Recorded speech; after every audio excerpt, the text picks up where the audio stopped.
Welcome back to another East Tennessee Group podcast, guys. I'm excited about this one. Today we're going to be talking about tools that you can use to vet a property, as well as tools that maybe you should stay away from. You like it?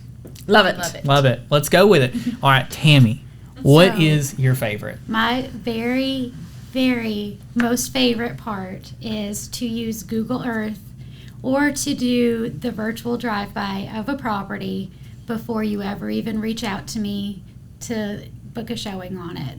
That way you can check out the neighborhood, you can check out the road, you can see if there's any views in that area, you can see the junkyard right across the street. If you don't like the outside of the house, you are definitely not going to like the inside of it either. I 1,000 times agree with that. Yeah. I think Google Earth is fantastic. If you can figure out how to navigate around it, it's a little wonky. Sometimes you think you're going left and you go upside down. But when you figure it out, and something that I really like is in our specific area in the foothills, you don't know if it's going to be flat or not. Someone might label it as sloped and you get there and it's the side of a mountain. Or rolling. Or rolling, yeah. Yes. You're like, well, how rolling is it? Like, if I put a ball there, how far is it going to go? It's a cliffhanger. Exactly, Yes. yeah. So with Google Earth, you can actually see, for the most part, sort of what the terrain looks like. Something else that I like is just using the street view. It'll put you at the street most of the time unless you get way out somewhere. But you can look at the house and you can tell, like, is it like way up or is it level? And I think that helps a lot. But yeah, I mean, I couldn't tell you how many times I pulled up to a house and we hadn't even walked in. We just got in our cars and went to the next one because there's a commercial building behind it. There's some train tracks. There's a junky house 2 houses down. They may or may not be making meth. You just don't know. Right. So, Great. Yeah. Yeah. No, I agree. I love the overhead view. What I actually use more than Google is I actually use the tax map. What I do is, so when a client reaches out to me, Google is a great tool for them to use kind of before they contact you, before, they can do that all themselves. Yeah, and I guess it's good for me to set the stage too that, like, as a buyer, these are tools that you can use. Right, yeah. So I tend to, when they reach out to me, I tend to send them the tax map. So in the tax maps, it's really easy to see how close your neighbors are. Because there's, it tells you how big the lot is. So okay, this is how big the lot is. Yeah. This is how much road frontage there is. So therefore I can see, okay, the neighbor is on top of me or, they're a little bit away. Certainly. And on those tax maps, you can do the same kind of overhead search, the same view as you can on Google Earth. The satellite view. Yes, exactly. So it's not just a, hey, here's the house kind of thing, but you can do the overhead view as well. So even though it's something that they have to reach out to me for, that's kind of what I tend to do because I just feel like that gives me... it helps me to give the client just a little bit more perspective than what they're able to search for themselves. Yeah, certainly. Yeah. And while you're in Google, it's also a good idea to go ahead and search for those things that are important to you. Like I've had some parents who their kids are in special programs, and it's like you need to find where that program is and map it out and make sure that that's within driving distance, or your job, or your school, whatever it may be. That's definitely a great tool because when you're zoomed out, everything looks close together and you get calls and it's like, well, isn't Chattanooga just right down the road? And you're like, no, it's 2 hours away. The same thing for an out-of-state buyer. It's ideal for them to check and Google how close is the nearest Walmart, grocery store, everything like that. Yeah. That way they're not just taking my word for it. They've actually done the legwork and they saw, okay, it's 5 minutes or it's 20 minutes. Hospitals is something that I get asked a lot, where's the closest hospital or medical center, that kind of thing. And the thing is as well, when you're on Google Maps, it's not just about mapping it, but hit directions, and find out how long it's, because it looks like it's, it's just down the road, but it may actually take you a little bit longer to get there. Right. Just Yeah. because of traffic patterns or whatever the case may be. So I love that directions tool because it gives you a little bit more information. Yeah. Yeah, and then another question that we get asked a lot is, what's the crime like? Yeah. And it's like, that's something that as a real estate agent we have to stay away from because of just different laws and things like that. But my favorite tool is just the crime map. And if you can just Google Knoxville crime map, my favorite one is LexisNexis. You can go in there and you can copy and paste the address, and it'll pull up a really cool interactive map, and it will show little pins. You can zoom in and out, you can change your dates, you can go back a year, you can go back to 2019 if you wanted to, and it'll show all the crime that's happened, and it'll even show what the crime is. I mean, it'll show if it was a murder or if it was just a car theft. I mean, listen, I showed a house a few years ago, and we were using the crime map, and there were 2 murders in like 1 year. It was crazy. I've never seen anything like that. Wow. Yeah. Wow. Okay. Yeah. Well, and So- that information, the great thing is that information is at everybody's Exactly. fingertips. So, yeah, they don't have to wait to get hold of you Yeah. for you to go and do that. Yeah. They can go and do that research themselves. Absolutely, yeah. I mean, and especially now where gas is really expensive.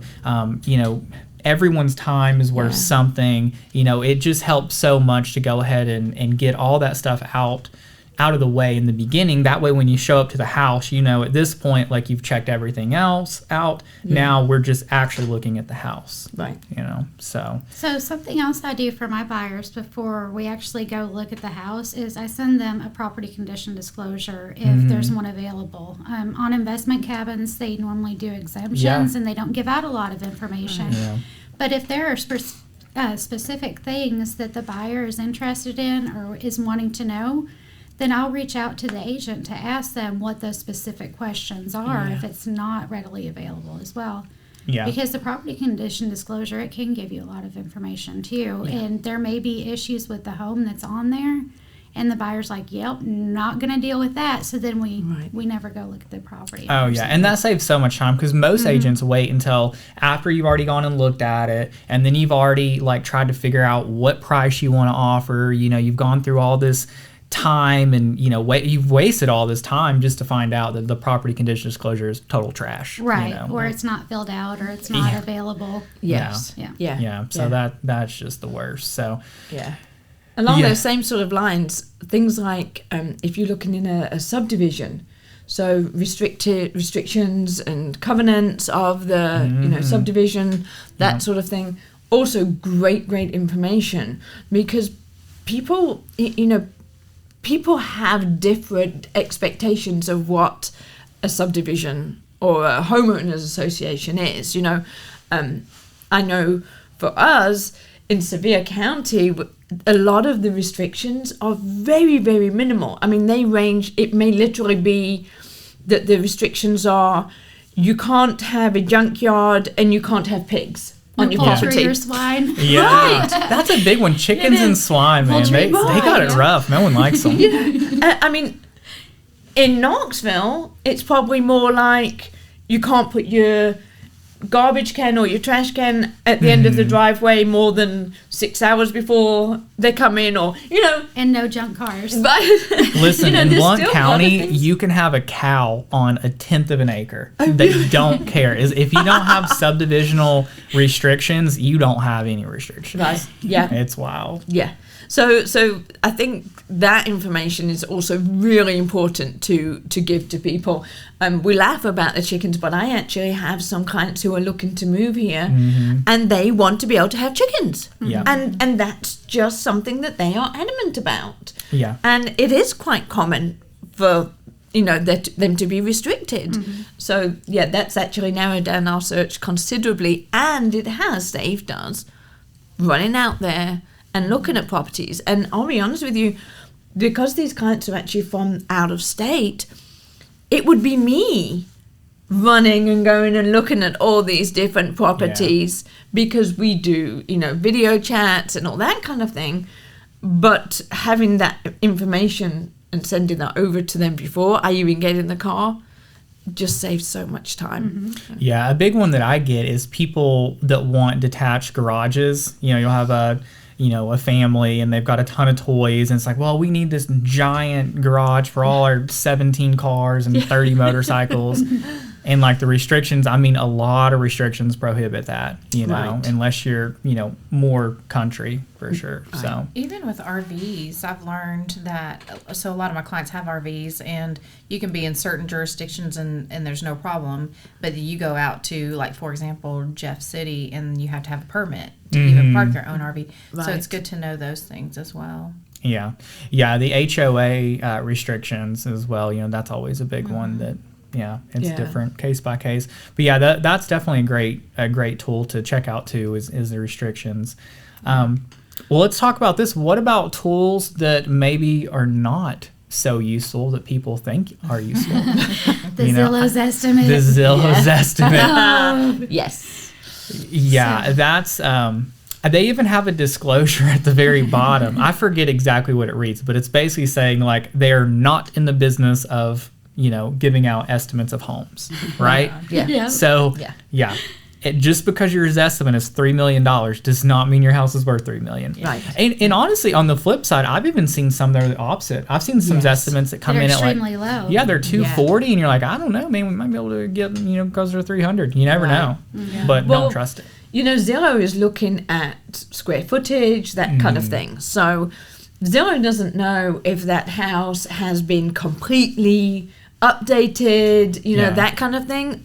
Zillow doesn't have that information, and so oftentimes you're right, it's low, and oftentimes it's high, and it can be way off. I mean, like 40%. Well, because they can't take in consideration condition, or the how your yard is. If you've got a half acre that's straight up, it's not worth much. If you've got a half acre that's flat, it's worth a lot. Right. So there's just a lot of stuff that it just does not take into account. There's a lot of different variables. Like if a basement was finished out and Zillow didn't see it from tax records. Right. Yeah. I mean, I'll be honest, Zillow, I have probably most of my clients look at Zillow as a website to just get information and look at properties.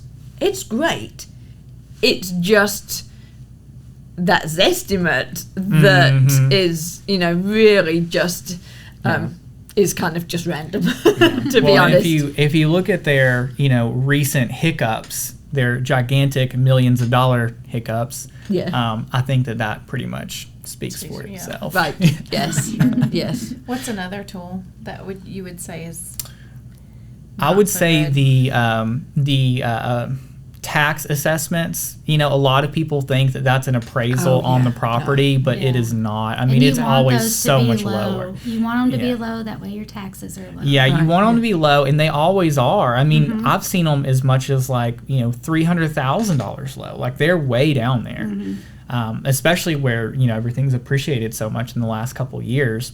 Yeah. But all the time I get people, that we'll be talking about offers and stuff, and they're like, well, I saw that they had an appraisal and it was, $280,000, and I'm like, whoa. No. Yeah, that is not an appraisal. Like, forget that number. It's not even real. No. So that's a big one. And then I guess I would just watch out for, like websites are great to look at, especially for schools, and stuff like that. But do additional homework. Just don't rely on that, because as we all know, school zonings change a lot. Yeah. And that's why we can't really put what a home is, what school zone it's listed for, because it could change anytime. Right. Yes, those lines move. Yes. Yeah. Absolutely. Yeah. Yeah. So stay away from those, and then I don't know, any other tools y'all can think of that's probably not great for people to look at.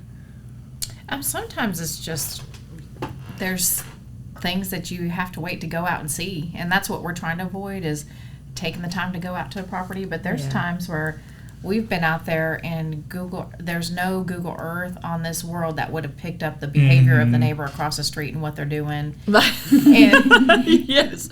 There's been a couple where we're like, oh, that's beautiful. Everything sounds great. Why has it been sitting this long? And you get out there and you're just like, oh, that's why.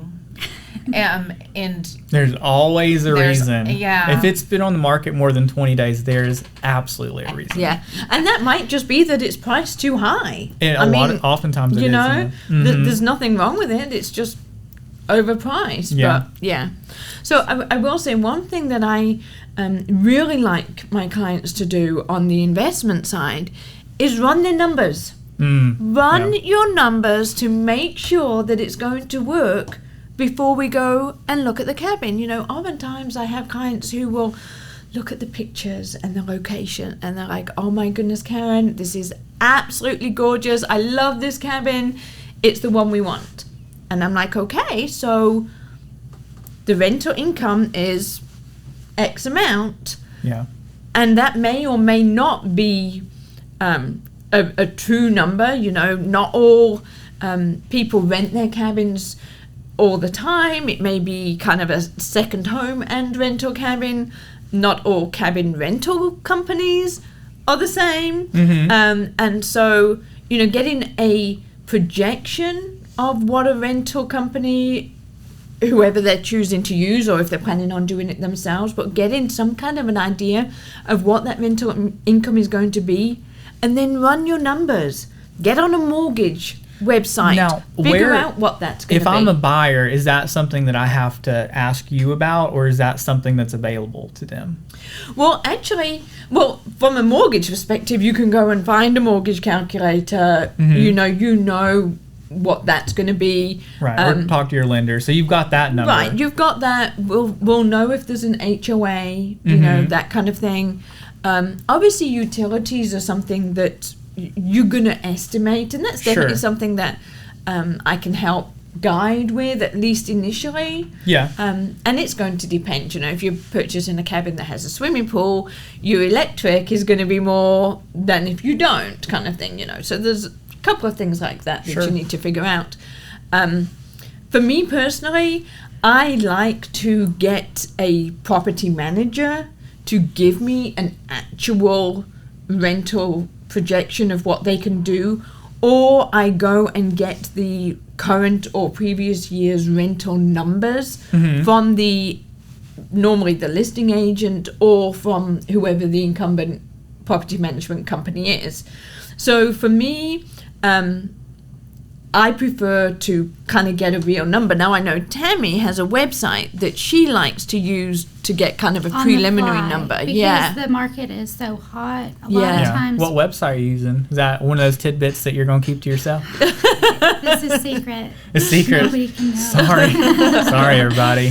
No, so whenever I'm on the fly, they don't have any rental history, or the rental history is extremely low, and the listing agent has provided the information that it was used primarily as a second home. Right.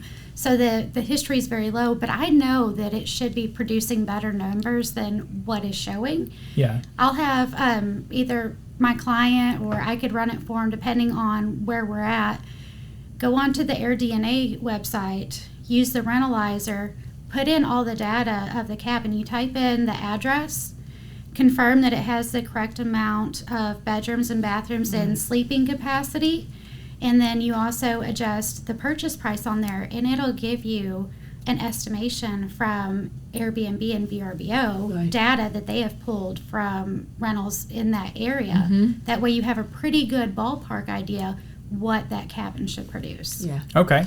And that way you can figure out, is this cabin going to work for what your numbers are? Because, you know, different people have different criteria. You know, some people just want, they want that beautiful cabin, and they just want it to pay for itself because they're going to use it as a second home as well.